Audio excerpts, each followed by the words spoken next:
Hi everyone!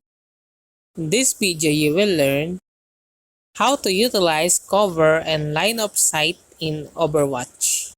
Positioning principles. Always position yourself near cover that allows quick retreat or engagement. Pick and shoot. Use cover to minimize exposure while still maintaining the ability to deal damage. Dynamic movement. Continuously move between different pieces of cover to avoid becoming a predictable target. Map awareness. Learn map layouts to identify natural and constructed cover spots for strategic advantages.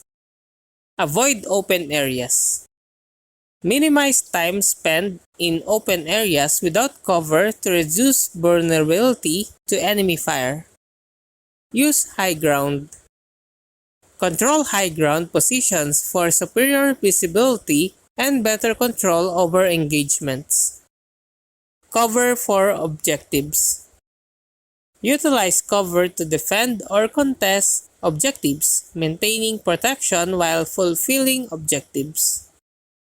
Anticipate enemy movements. Predict enemy movements to position yourself behind cover that allows preemptive strikes. Communication. Coordinate with teammates to establish crossfire positions and utilize cover effectively as a team. Line of sight denial. Use abilities like barriers, walls, or terrain features to deny enemies line of sight. Reposition stealthily. Use cover to reposition without being detected, allowing for surprise attacks or retreats. Defend healers. Position yourself near cover that allows healers to safely provide support without being exposed. Environmental cover. Utilize environmental elements such as doors to obscure your position from enemies. Pick and heal. Retreat behind cover to heal up safely when your health is low, avoiding unnecessary risk. Adapt to enemy composition.